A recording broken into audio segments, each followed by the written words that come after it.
Hello student, this is Shaheen and in this particular lecture video we are going to discuss MCO01 organization theory and its behavior and this is block number 2। इस series में हम सबसे important concepts को discuss कर रहे हैं। तो organisational behaviour इसमें one of the important topic है। विदाउट वेस्टिंग एनी टाइम सबसे पहले ऑर्गेनाइजेशन जो बिहेवियर है उसके मोस्ट इम्पॉर्टेंट पॉइंट्स पे आते हैं। ऑर्गेनाइजेशन का मतलब क्या होता है कि बहुत सारे ग्रुप्स इसके अंदर वर्क कर रहे हैं, इंडिविजुअल से बन के मिले आपके मिलकर बने ग्रुप्स, और ग्रुप्स को जब हम डिफरेंट प्रोसेसेस में परफॉर्म करते हैं उसको ऑर्गेनाइजेशन कहते हैं। ऑर्गेनाइजेशन जो होती है उसका मतलब होता है ऑर्गेनाइजेशन बिहेवियर का behaviour of person in organisation. Organisation में अलग अलग तरीके के लोग काम कर रहे हैं और वो किस तरीके से ऑर्गेनाइजेशन को रिप्रेजेंट कर रहे हैं, उनका क्या बिहेवियर है, उसको ऑर्गेनाइजेशनल बिहेवियर कहते हैं। Everybody wants to understand others behaviour. हर कोई चाहता है कि वो दूसरे के बिहेवियर को समझे। Understanding others behaviour help them to influence them, और उनको इन्फ्लुएंस करना चाहता है कि वो ऑर्गेनाइजेशन के वेलफेयर के लिए काम करे। As you must be aware that human behaviour is guided by the internal and external forces. आपको पता है इंटरनल फैक्टर्स भी अफेक्ट करते हैं ऑर्गेनाइजेशन को, एक्सटर्नल भी, और उसका फ़र्क बिहेवियर पे कैसे पड़ता है उसको समझने की ज़रूरत है। अच्छा, इंटरनल फोर्सेस कौन से होते हैं? जैसे कि आपके जो कि कंपनी से डायरेक्टली रिलेटेड होते हैं, और एक्सटर्नल फोर्सेस जो कि एनी हाउ इनडायरेक्टली रिलेटेड होते हैं। ऑर्गेनाइजेशन की बिहेवियर का मतलब बात करूँ तो ऑर्गेनाइजेशन एक ऐसी जगह है जहाँ पे 2 या 2 से ज़्यादा लोग काम करते हैं एक प्रॉपर प्रोसेस में, फॉर्मल तरीके से, स्ट्रक्चर वे में, जो कि अचीव करते हैं स्पेसिफिक गोल और सेट ऑफ गोल्स। गोल्स कौन से होते हैं? Fundamental elements of organisation. Gary Johns क्या कहते हैं? ऑर्गेनाइजेशन क्या है? लोगों से मिलकर बना हुआ एक ग्रुप है जो कि अगर डायरेक्ट तरीके से काम करेगा या तो फिर इनडायरेक्ट तरीके से काम करेगा। डायरेक्ट तरीके से काम करेगा तो उसमें कौन कौन आ सकते हैं? जैसे कि कस्टमर हो गए, सप्लायर हो गए, कॉम्पिटिटर हो गए, जो कि कंपनी को डायरेक्टली इन्फ्लुएंस कर रहे हैं। और इनडायरेक्ट कौन से हो गए? इकोनॉमिक टेक्नोलॉजी हो गई, ठीक है, इकोनॉमिकली हो गई, economic, technological, social, cultural, political, international, जो कि ऑर्गेनाइजेशन को एनी हाउ इनडायरेक्टली अफेक्ट कर रहे हैं। तो बिहेवियर कुछ नहीं है, जो कि ह्यूमन कंसिस्ट करता है वो बिहेवियर है, और जब वो ऑर्गेनाइजेशन में आता है तो वो ऑर्गेनाइजेशन का बिहेवियर बन जाता है। कुछ ऑब्जर्वेबल बिहेवियर ये होते हैं ऑर्गेनाइजेशन के, उनको एनालाइज करने की ज़रूरत पड़ती है, उनके साथ इंटरेक्ट करने की ज़रूरत पड़ती है। जब हम बड़ी ऑर्गेनाइजेशन को डील करते हैं, बड़ी कंपनी को डील करते हैं, तो हमें ये देखना बहुत ही मुश्किल हो जाता है कि छोटे छोटे टास्क किस तरीके से हो रहे हैं। तो इसीलिए ओबी को पढ़ना ज़रूरी हो जाता है, ताकि लोग किस तरीके से अपना काम कर रहे हैं और अपनी नॉलेज को, अपनी स्टडी को कैसे यूटिलाइज़ कर पा रहे हैं। ऑर्गेनाइजेशन कैथ डेविस के हिसाब से जो ऑर्गेनाइजेशनल बिहेवियर है वो एकेडमिक डिसिप्लिन है with understanding and describing human behaviour in organisational environment. Organisation का जो भी वातावरण है उसको समझना ह्यूमन के पर्सपेक्टिव से, उसको कहा गया है organisational behaviour. So hopefully organisation behaviour तो आपको समझ आ गया होगा। अब इसके अंदर इस डेफिनेशन को इन्होंने कैसे कंसिस्ट किया है, जैसे ये इंटरडिसिप्लिनरी अप्रोच है। इंटरडिसिप्लिनरी अप्रोच का मतलब है बहुत सारी अलग अलग नॉलेज आपको अलग अलग जगह से मिलेगी। पहली बात, ऑर्गेनाइजेशन के बिहेवियर के पॉइंट ऑफ व्यू से बात करूँ तो अप्लाइड साइंस है, क्योंकि एक सिस्टमैटिक वे ऑफ पैटर्न पे काम किया जाता है। कभी कभी हम पहले से ही प्रेडिक्शन करते हैं कि इसमें ऐसा ऐसा हो सकता है, और इसमें काफ़ी सारे रूल्स और रेगुलेशन होते हैं ऑर्गेनाइजेशन में, तो इसीलिए इसको अप्लाइड साइंस भी बोला गया है। Behavioural approach to management.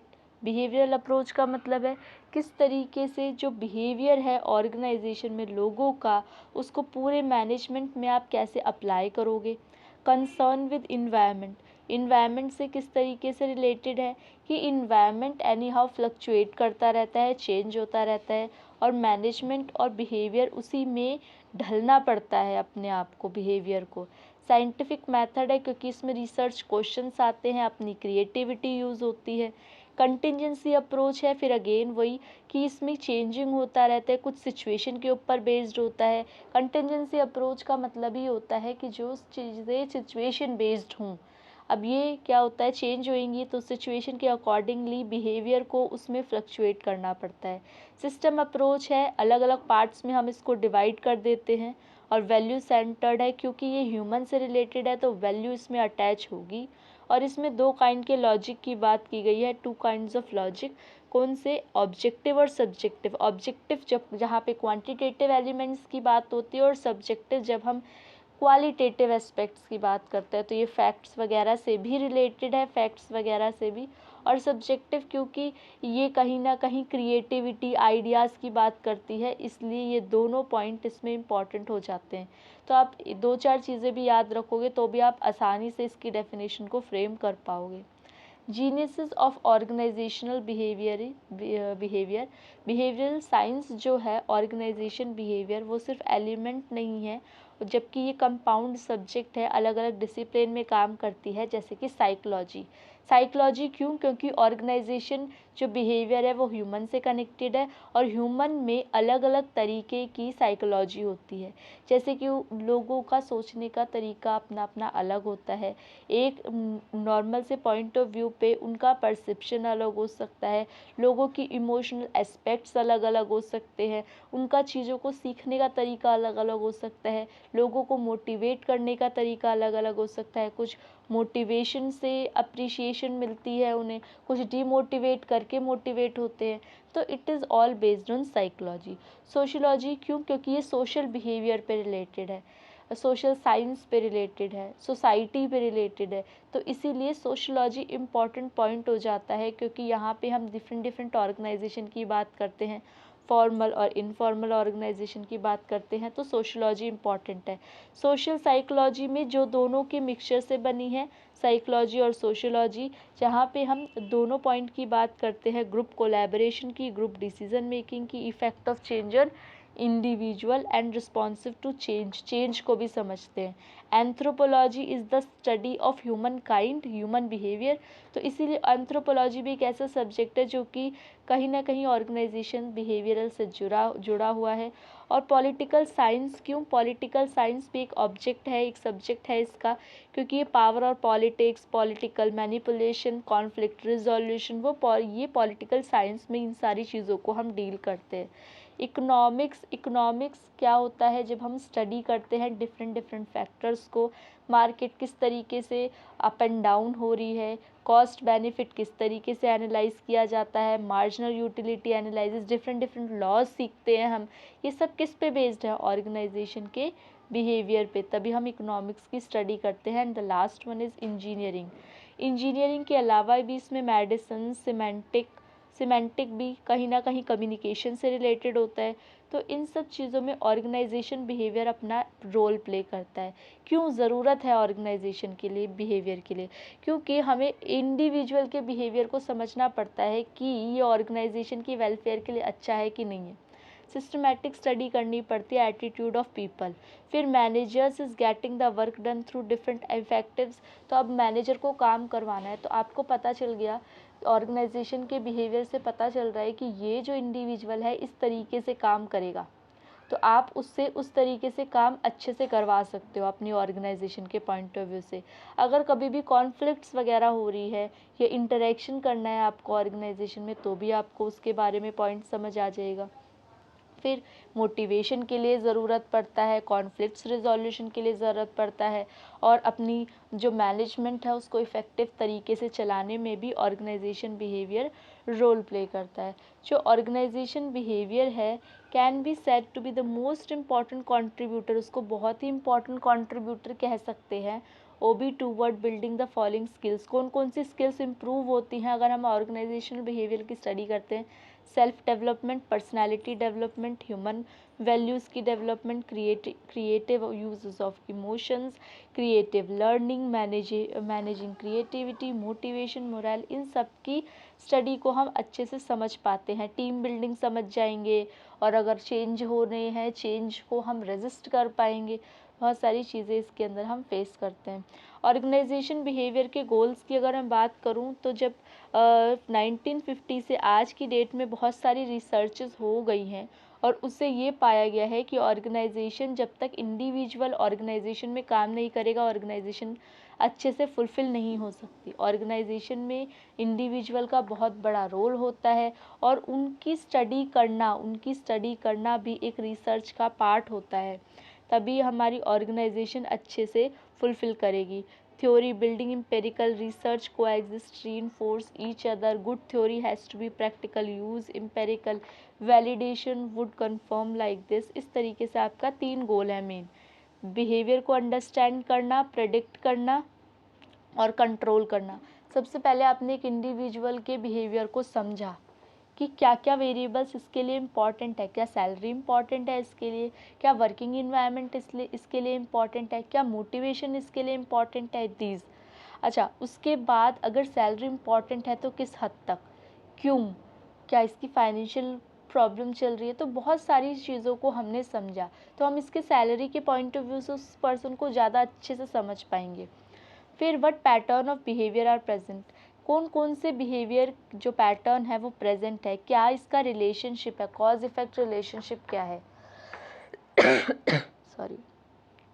Controlling behaviour, फिर हम कोशिश करेंगे कि ऐसे कुछ फैक्टर्स हैं जिनको हम कंट्रोल कर सकते हैं थ्रू मोटिवेशन, थ्रू इनकरेजमेंट, तो हम उसको कंट्रोल करेंगे। तो these are the 3 objectives of OB organisation behaviour, that is understanding behaviour, predicting behaviour and controlling behaviour. फिर देखो, पहले की अप्रोचेस में और अब की अप्रोचेस में बहुत सारा डिफरेंस आया। जैसे कि पहले ह्यूमन को एक मशीन की तरीके से समझा जाता था और उससे काम लिया जाता था। साइंटिफिक मैनेजमेंट FW टेलर ने दी है, science is not the rule of thumb, harmony not discard, this type of जो आपकी थ्योरीज़ दे रखी है। क्लासिकल थ्योरी हेनरी फ्योल ने दी है, मैक्स वेबर, उन्होंने भी बताया था कि डिवीजन ऑफ लेबर पे काम करो, यूनिटी पे काम करो, इस तरीके से। एल्टन मायो ने हॉर्नथॉर्न एक्सपेरिमेंट, जिससे ही सबसे पहले ह्यूमन के पर्सपेक्टिव को समझा गया कि हाँ भाई, ह्यूमन भी अपनी तरीके से काम करेंगे तो अपनी जो ऑर्गेनाइजेशन है उसकी इम्प्रूवमेंट होगी। फिर सिस्टम अप्रोच आया था। सिस्टम अप्रोच कहता है कि डिफरेंट सब सिस्टम बनाने चाहिए, सिस्टम्स के सब सिस्टम्स बनाने चाहिए। जैसे कि ABC, अगर आप 3 डिपार्टमेंट में काम कर रहे हो तो उसके सब सिस्टम बनेंगे, फिर उसके भी सब सिस्टम होंगे, ताकि अच्छे से वर्क को डिवाइड किया जा सके, स्पेशलाइजेशन आ सके, डिपार्टमेंटलाइजेशन कर सकें। कंटिजेंसी अप्रोच पहले भी मैं डिस्कस कर चुकी हूँ, जिसमें सिचुएशन बेस्ड अप्रोच होती है। जिस टाइप की सिचुएशन अराइज हो रही है ऑर्गेनाइजेशन में, उस हिसाब से उसको डील किया जाता है। और contemporary approach different basic points को डिस्कस करती है। फिर ये सारे के सारे इंपॉर्टेंट पॉइंट्स हैं आपके एग्ज़ाम के फ्रेम से भी, तो उसको डिस्कस करेंगे डिटेल के अंदर। अब यहाँ पे बात करूँ तो जब मैंने एग्ज़ाम क्वेश्चन पेपर को एनालाइज़ किया तो उसके अंदर ये पता चला कि ऑर्गेनाइजेशन बिहेवियर में काफ़ी सारे पर्सपेक्टिव को हम डील करते हैं। जैसे इंडिविजुअल का पर्सपेक्टिव हो गया, ग्रुप पर्सपेक्टिव हो गया, इंटरेक्टिव पर्सपेक्टिव हो गया। तो इनके बारे में इंडिविजुअली भी क्वेश्चन पूछा जा सकता है, या तो फिर आपसे बोला जाएगा कि ऑर्गेनाइजेशन बिहेवियर में पर्सपेक्टिव्स को आप बताओ। तो इंडिविजुअल पर्सपेक्टिव से अगर समझूं तो एक इंडिविजुअल क्या चाहता है, कंटिन्यूस लर्निंग। अगर वो लर्न करता रहेगा तो कहीं ना कहीं उसमें इम्प्रूवमेंट होती रहेगी। ठीक है। Learning is any permanent change in behaviour, permanent जो भी बिहेवियर है उसमें चेंज आता रहेगा, जिससे क्या होगा, आपको एक एक्सपीरियंस मिलता रहेगा। एक्सपीरियंस होगा तो वो क्या करेगा, learning is any permanent change, और ऑर्गेनाइजेशन को बिहेवियर को चेंज करने की ज़रूरत पड़ती है, कभी कभी डिस्करेज बिहेवियर भी करती है वो। तो ये कंटिन्यूस लर्निंग एक इम्पॉर्टेंट पॉइंट है इंडिविजुअल के पर्सपेक्टिव से। ठीक है। फिर राइट परसेप्शन, किसी भी चीज़ को देखने का तरीका। परसेप्शन का मतलब क्या होता है, परसेप्शन एक चैप्टर है आपका इसी बुक के अंदर, ब्लॉक 2 के अंदर ही परसेप्शन, उसको भी हम डिटेल में स्टडी करेंगे कि परसेप्शन होता क्या है। परसेप्शन का मतलब होता है कि इंडिविजुअल 5 सेंसेस के थ्रू किसी भी चीज़ को किस तरीके से ले रहा है। 5 सेंसेस कौन से हो गए, आईज, नोज़, ईयर्स और आपका नोज़, जो टंग है, स्किन है, इसके थ्रू कोई भी ऑब्जेक्ट को या कोई भी चीज़ को, ऑर्गेनाइजेशन में जो भी इंडिविजुअल चल रहा है उसको किस तरीके से अपने ऊपर ले रहे हैं, तो वो राइट होना चाहिए, बिल्कुल पॉजिटिव होना चाहिए। पॉजिटिव एटीट्यूड को, वैल्यूज़ को समझेगा, क्योंकि अगर पॉजिटिव रहेगा तो वो ऑर्गेनाइजेशन में पॉजिटिव एटीट्यूड डेवलप करेगा और पॉजिटिव रखेगा लोगों को, ताकि उससे भी लोग कहीं ना कहीं मोटिवेशन ले सकें। Personality and emotion compatible at work place, ऐसा भी नहीं है कि आप इमोशनलेस हो जाओ और मशीन की तरह काम करो, नहीं, ऐसा नहीं हो सकता। आप पर्सनैलिटी और इमोशन को कहीं ना कहीं बैलेंस करते हुए चलोगे अपनी एक ऑर्गेनाइजेशन में, तो आप ज़्यादा उसको फुलफ़िल कर पाओगे। Stress free individual and environment, इस तरीके का इन्वायरमेंट बना के रखना है इंडिविजुअल के पॉइंट ऑफ व्यू से कि वो स्ट्रेस फ्री रहे। Keep individual and team motivated and providing job satisfaction, again and again time to time regular interval पे उनको मोटिवेशन देना, उनके जॉब एटीट्यूड को समझना और उनको इंसेंटिव्स के थ्रू या डिफरेंट डिफरेंट पर्सपेक्टिव से उनको मोटिवेशन देते रहना। तो ये क्या हो जाएगा इंडिविजुअल के पर्सपेक्टिव से, जैसे कि इंडिविजुअल का पर्सपेक्टिव से हम ऑर्गेनाइजेशन को, बिहेवियर को कैसे समझ सकते हैं, उसको अगेन एंड अगेन सिखा सको, उनका परसेप्शन राइट रहे, पॉजिटिव एटीट्यूड के साथ काम करो, अपने इमोशन और पर्सनालिटी को बैलेंस करके चलो और स्ट्रेस फ्री इंडिविजुअल इन्वायरमेंट में काम कर सकें और इंडिविजुअल मोटिवेट हो सके। Small and large group perspective की बात करूं तो ग्रुप फॉर्मेशन एंड स्ट्रक्चर, सबसे पहले ग्रुप बनता है कैसे, 2 या 2 से ज़्यादा लोगों के मिलके ग्रुप बनता है और उसका स्ट्रक्चर होता है फॉर्मल तरीके से या इनफॉर्मल तरीके से। इनफॉर्मल तरीके से तो अपने आप भी ग्रुप्स बनते हैं। फिर ग्रुप फॉर्मेशन के बाद उसमें कम्युनिकेशन की ज़रूरत पड़ती है, क्योंकि अगर आप अपनी बात दूसरों तक नहीं पहुंचाओगे तो उनको समझ नहीं आएगा कि आपके माइंडसेट या आपकी क्रिएटिविटी क्या है। फिर आ जाता है कॉन्फ्लिक्ट मैनेजमेंट। कॉन्फ्लिक्ट्स, क्योंकि जब 2 या 2 से ज़्यादा लोग, इंडिविजुअल में कॉन्फ्लिक्ट्स ऐसा नहीं होता कि नहीं होते, कॉन्फ्लिक्ट्स होते हैं, लेकिन वहाँ पे जो कॉन्फ्लिक्ट्स रिजोल्यूशन होता है वो थोड़ा सा प्रोसेस जल्दी होता है। कॉन्फ्लिक्ट्स अगर होंगे भी अराइज तो उसको सॉल्व करना इजी होता है, लेकिन यहाँ पे कॉन्फ्लिक्ट मैनेजमेंट करके चलना पड़ता है। ऑर्गेनाइजेशन बिहेवियर को पढ़ना इसलिए भी ज़रूरी है क्योंकि जब डिफरेंट डिफरेंट एस्पेक्ट्स की बात करोगे तो यहाँ पे डिफरेंट डिफरेंट डिपार्टमेंट्स होते हैं, इंटर लेवल पे, इंट्रा लेवल पे, तो कॉन्फ्लिक्ट्स को सॉल्व करना ज़रूरी भी पड़ जाता है और ग्रुप के पॉइंट ऑफ व्यू से ये डिफ़िकल्ट भी हो जाता है। फिर उसके बाद कभी कभी कॉन्फ्लिक्ट्स बेटर वे में भी काम करते हैं, क्योंकि conflicts sometimes leads to creativity also. ठीक है, जब आप ओपिनियन में, आप सबकी चीज़ों में हाँ भरते रहोगे तब भी आप कहीं ना कहीं ऑर्गेनाइजेशन को इम्प्रूव नहीं कर पाओगे, है ना। Team building and leadership, team building आएगी, लीडरशिप आएगी, क्योंकि जब ग्रुप है तो उसमें कोई ना कोई लीडर होगा जो कि आपकी बात को पूरे दूसरों तक पहुंचाएगा। लीडरशिप एक ऐसी एबिलिटी होती है जो कि ग्रुप को इन्फ्लुएंस करती है अपने ऑर्गेनाइजेशन गोल को, और ये ट्रस्टवर्दीनेस को और बढ़ाती है। फिर पावर एंड पॉलिटिक्स, जब आप एक ऑर्गेनाइजेशन की बात कर रहे हो तो उसमें पावर और पॉलिटिक्स तो ज़रूर आएगा, जो कि pushes and pull are inevitable where more than 2 person individual tend to exercise power to influence behavior of others so that others act in accordance with the wishes of the individual. Political behavior deals with the use of informal networking. Informal networking के साथ आता है और power और politics group में ज़रूरी हो जाता है।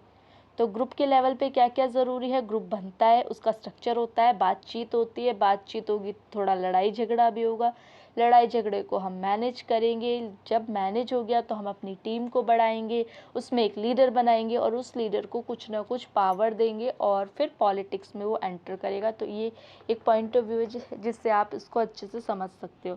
ऑर्गेनाइजेशन पर्सपेक्टिव की बात करूँ, अभी हमने 2 पर्सपेक्टिव समझे, इंडिविजुअल और एक आपका ग्रुप। अब ऑर्गेनाइजेशन पर्सपेक्टिव में organisation culture and climate, organisation change और ऑर्गेनाइजेशन डेवलपमेंट, तीनों को समझेंगे। ऑर्गेनाइजेशन कल्चर एंड क्लाइमेट का मतलब है अलग अलग जो ऑर्गेनाइजेशन होती है उनका कल्चर अलग होता है, लेकिन उन्हें कॉमन परसेप्शन ऑर्गेनाइजेशन मेंबर को लेके चलना पड़ता है। सिस्टम में अलग अलग चीज़ों को शेयर किया जाता है, अलग अलग कल्चर को समझा जाता है और वो किस तरीके से अपनी ऑर्गेनाइजेशन के लिए इम्प्रूव करेगा वो ध्यान में रखा जाता है। ऑर्गेनाइजेशन चेंज ये ज़रूरी भी है और ये होता भी रहता है टाइम टू टाइम, क्योंकि आपको इम्प्रूवमेंट लेके आना है ऑर्गेनाइजेशन में, आपको टेक्नोलॉजी के साथ आगे बढ़ना है। तो इसीलिए ये देखा जाएगा कि कोई भी चीज़ परमानेंट नहीं होती, चेंज होती रहती है, तो उसके साथ आपको चलना पड़ेगा। ऑर्गेनाइजेशन डेवलपमेंट कब आएगी? जब इम्प्रूवमेंट होगा, ऑर्गेनाइजेशन आपकी बढ़ेगी, है ना, इम्प्रूवमेंट होता रहेगा, साथ साथ बढ़ेगी ऑर्गेनाइजेशन, और वो डेमोक्रेटिक वैल्यूज़ को इम्प्रूव करेगी। और सच इंटरवेंशन, कभी कभी क्या होता है, इंटरवेंशन होती है, may be applied at individual level पे भी हो सकती है, ग्रुप लेवल पे भी हो सकती है, ऑर्गेनाइजेशन लेवल पे भी हो सकती है। क्या? इंटरवेंशन, दखलंदाजी। फिर इंटीग्रेटिव पर्सपेक्टिव, ये लास्ट पॉइंट है इसका। Individual do not exist in isolation. Isolation मतलब बंद करके आप नहीं रख सकते, कांस्टेंट फ्लक्स होता है, एनवायरनमेंट का इम्पैक्ट पड़ता है ऑर्गेनाइजेशन के ऊपर।